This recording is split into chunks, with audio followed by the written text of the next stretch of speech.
Welcome to this month's episode of Memorial Cooking Innovations. I'm Leanne Anderson, registered dietitian, nutritionist, and certified diabetes educator with the Polk Education Center at CHI St. Luke's Health Memorial. And today our special guest is Genesis Valdez. She's also a registered dietitian with CHI. Genesis, welcome. Thank you, Leanne. I'm very excited to be here. I am a clinical dietitian and I work for Sodexo at CHI St. Luke Memorial. I also take care of the Cancer Center where I evaluate patients' nutritional needs and counsel them during and after the radiation treatment. Well, I know you stay very busy taking care of those patients that need nutritional help, so we're glad you could take the time to join us. Thank you. So Genesis, today we are going to be talking about seasonal traditional holiday foods. We hear a lot about seasonal eating these days, which is eating things that are fresh, local, and available. Mm-hmm. And what does seasonal eating mean to you? Well, Leanne, growing up in Mexico, I would visit my grandma a lot, and she had multiple fruit trees. We had avocados, pecans, figs, apples, and I had so much fun going to the trees and picking up the fruits and taking them inside, washing them, and enjoying it with the family. The flavor was rich. Right on the spot. Yes, yeah. And that's why I enjoy eating seasonal foods. Well, good. Yeah, those are the foods that are in season right now during fall and winter here in Texas as well. Some other seasonal foods that we enjoy this time of year are things like winter squash, cabbage, yams, greens, green onions, citrus fruits. So those are the things that are going to be the freshest, probably the most economical, and also have the most nutrition, right? Yes. And besides being so delicious, you're also going to buy from your local farmer and supporting your local economy. Right. A lot of those foods you can get at a farmer's market, or some places have the CSAs where people can work together, a community garden. So there's a lot of good advantages to seasonal eating. So Genesis, tell us about the recipe we're going to be making today. Well, today we're going to be making red pozole. This is one of my mom's favorite dishes. The recipe we're going to be cooking today is a fusion between my aunt's and my mom's recipe and a variation that we're doing to accommodate everybody's taste. When I was preparing to make this recipe, I called my uncle and he told me that in reality pozole is white, more towards the inner and south of Mexico. People will ask you, what kind of pozole do you want, red or green, and depending on the color you would mention, they'll bring you that salsa. Well, growing up in the USA and Mexico border, we like red pozole. We like to add the guajillo sauce to make it red and incorporate more of the flavors to the final product. So it kind of simmers and stews and blends the flavors together. Yes, it's more rich. Yes. Okay, awesome. So why is pozole one of your favorite foods? I enjoy pozole because it reminds me of when I was growing up in winter time, when I was in school and just hanging around the house with my cousins. It reminds me also of family time. When we cook pozole, we do it in large quantities to invite the whole family and our closest friends. And independent of what your background is, we all cherish those moments where we get time to spend with the family. And everybody likes it a little bit different. When I was researching this recipe, everybody makes it differently and uses different toppings. Yes, and according to my uncle, the cook is the one that decides what flavors to put into the pozole. The ingredients at the end are the same, but the quantities are different. So the more you make it, the better you get at it. One of those recipes you have to make again and again to perfect. Yes, they say Mexican moms are the best ones to cook, but it's because they have so much experience cooking. There you go. All right, well, how about we get started? Sure. So we already have some chicken breast boiling, and we use the chicken breast because it's leaner. Traditionally, you use pork, is that right? We do use pork, but my mom would actually make it with half and half. That's what They usually make it with half pork and half chicken. But today we're gonna make it with only chicken, just to get some of the saturated fat out of the picture. And what else did we put in here? We also put a whole head of garlic, and as you can observe here, we put the whole thing, we don't separate it. And this is for those of you who don't like garlic and want to remove it once the chicken is ready, you can do so. But I like garlic, so I tend to leave it in there. And I also put onions while cooking the chicken. The onion, you can do the same thing. It's half an onion, and if you want to leave it in there, you can cut it into another half. But if you're going to remove it, just put the half in with the chicken. Yeah, that way you can take it out if you want. Okay, so while that's cooling off, what do we do next? Well, we get ready to make the sauce. We have two different kinds of chiles, or we actually have three, because we're gonna make it a little bit spicy. This is the Chile Guajillo, and it's also known as Chile Cascabel. We can find it at your local grocery store in the season section or in the Mexican food section. Okay. Yes. And then you also have the Chile Ancho, which is the Chile Poblano dried. And which one adds the color?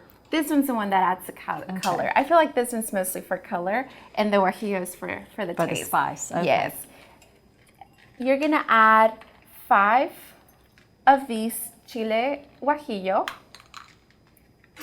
You have also Chile de Árbol, which is the spicy one. So be careful. If you do like spicy, you can definitely add more of it, but you don't want to add too much of it, because then you won't be able to eat it. Those look like the ones that go in Chinese food that get really hot. Those are the Those are the ones? Yes. Okay, so you just, how do you take those out?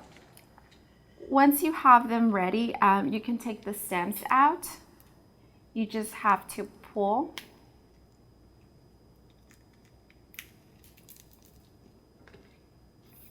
And remove all the seeds from here. Previous to putting it into the boiling water, you want to wash them. And these already have the stems removed. The Chile Guajillo is the same thing. You don't want to get the seeds in there. But for the Chile de Árbol, you don't want to remove the seeds, because that's the spicy part of the Chile de Árbol. Adds the heat. Yes. Okay. So you need to have your water at boiling once it's making the big bubbles, and you put in all the chiles in there. You want to make sure they're covered, and they tend to rise up once they start getting softer. So you want to get she's using her tongs, but you can get your spoon and press it down in there.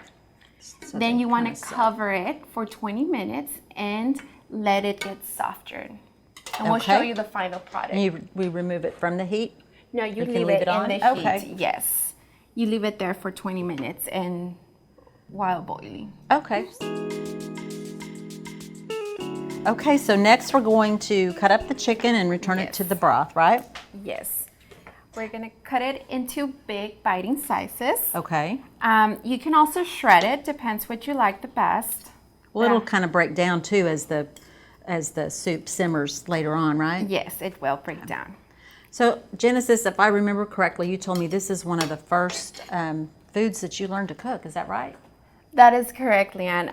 This is actually a funny story, because it wasn't my mom who taught me how to cook. It was more school. I took this class in high school called International Cuisine, which is a variation of home economics, but it revolves around food. And my teacher happened to be Mexican, and she taught us how to cook all these Mexican dishes.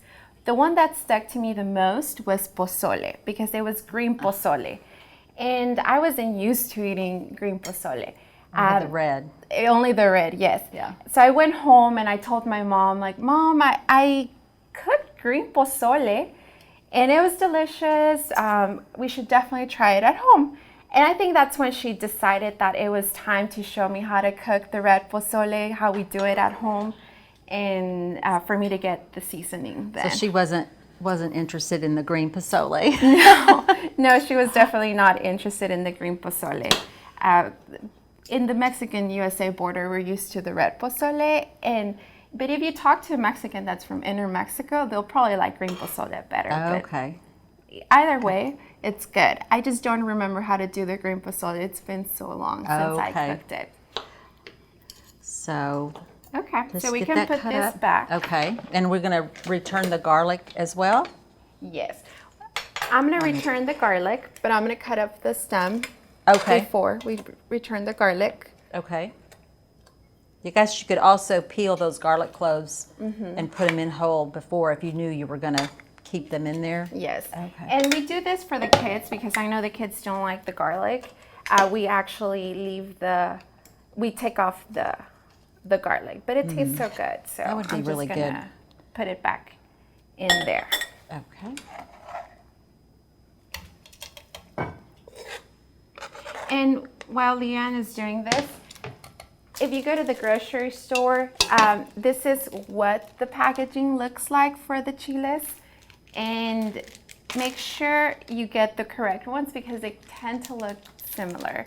This is ancho chile pods, and then you have the chile de árbol, which is the spicy one. And be careful with this one.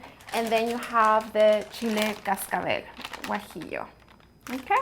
Okay. So how are these chilies looking? I think they're looking good. Okay. You know that the cascabel or chile guajillo is ready when it starts losing its color. And then the chile ancho. Okay, because those were dark before. They were darker, yes. And then you can get the chile de ancho, which is over here. This one right here? That one right there. Oh, okay. Yes.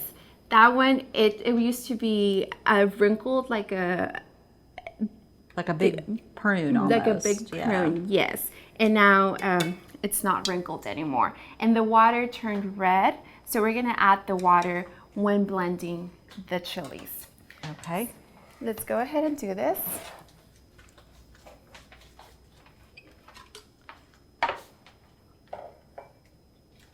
And you wanna make sure you blend it well. Another thing to add is garlic. This recipe has a lot of garlic, and that's what gives most of the flavor. We use lots of garlic on Cooking Innovations, don't we? Yes, it's good. Always adds flavor. And you're gonna add the juice or the water you used to cook it with. If you add water, it's gonna lose the flavor. So you wanna do this. And you wanna add a little bit of salt as well. Thank you, Leanne. Now in this recipe, we talked about, salting it to taste. A lot of people are watching their sodium intake, so we add some salt. If you're trying to limit it, you can always eliminate the salt from the recipe. Yes.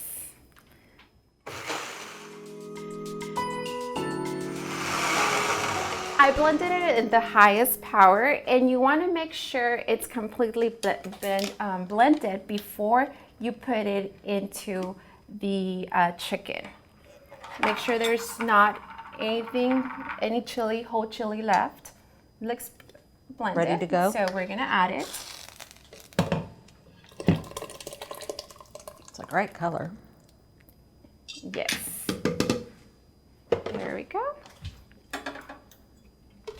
And now you're gonna mix. Thank you, Leanne. And you're gonna add a little bit more of salt, just a pinch. And you wanna add the actual pozole, which looks like this.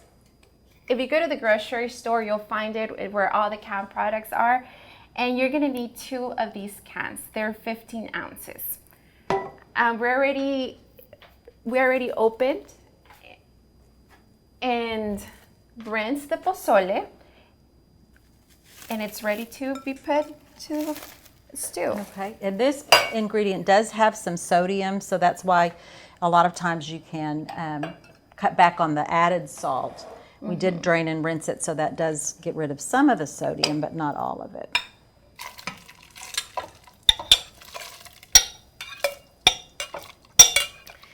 And once you put the pozole in there, you're gonna let it be under medium heat for about 30 to 45 minutes. You wanna make sure that all the flavors are incorporated in there before you serve it.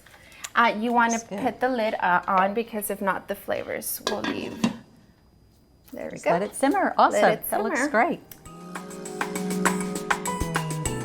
Leanne, this has been simmering for about 30 minutes. Smells great. Yes, and we have to add 2 last ingredients. And this is gonna be the oregano. Okay. And we're just gonna add a little bit to it. You don't wanna add it at the beginning because it turns bitter and it won't taste good. Same thing with the bay leaf. You wanna add 1 or 2 to it and leave it for 10 more minutes in there or less.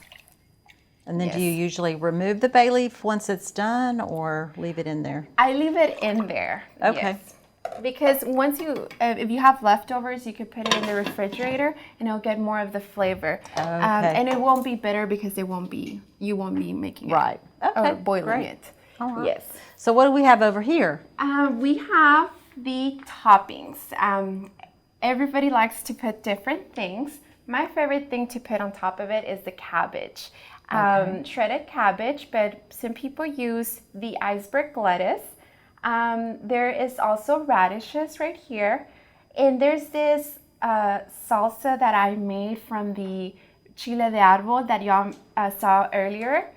That's the spicy one. So I blended about 30 chiles de árbol with 1 garlic and a little bit of lettuce. It was probably like 1/8 of the lettuce. 30 of those chilies? Yes. That's hot. Yes, it's definitely hot. And if you want to add it to your final product, I recommend you adding a little bit at a time because it can be hot. Yes.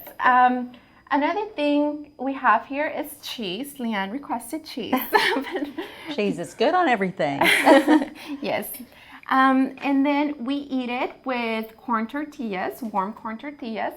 We also do the tostadas and the pan bolillo, which is similar to the French bread. And if you go to the grocery store, you can get the pre-sliced French bread, which makes it easier. Which do you like to eat with yours? I like the French bread, Okay. the pan bolillo. Soak up the juice. Yes. And then my second favorite one is the tostadas. Awesome. Awesome. But I'll eat it with whichever one. I enjoy it. So you think this is ready? I'm really hungry. I'm ready to yes, try it. I think it's ready. Okay.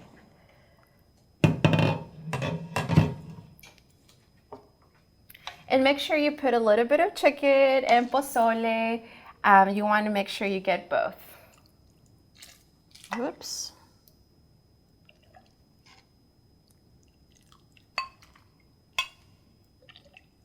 Is that enough? Yes, that's good enough. And you want to eat it Smells while wonderful. it's still hot. I'm going to add the cabbage.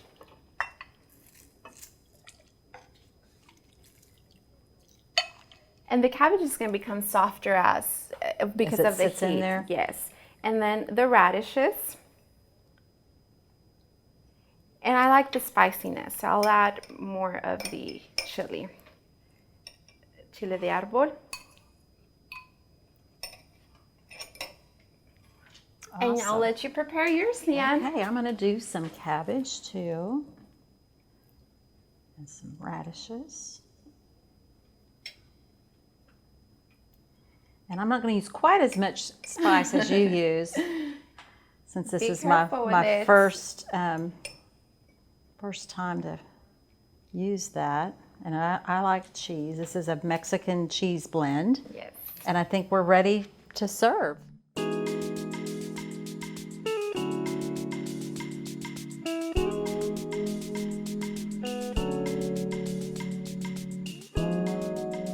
Genesis, thank you so much for joining us today. I really enjoyed working with you and learning how to make a traditional Mexican food healthy again. And what are some of the key takeaways that we learned today?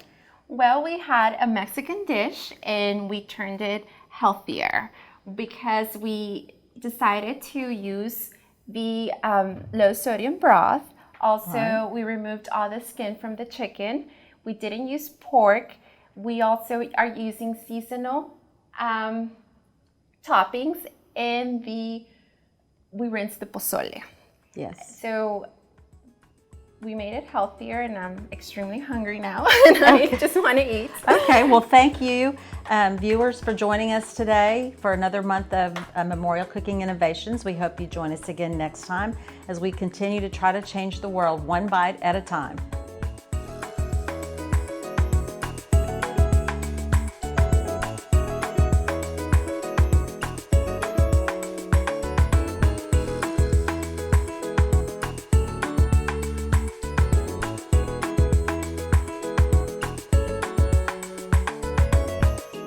Memorial Cooking Innovations is made possible through the generous efforts of CHI St. Luke's Memorial, the Polk Education Center, Sodexo Food Service, and the City of Lufkin, KLTX Channel 15.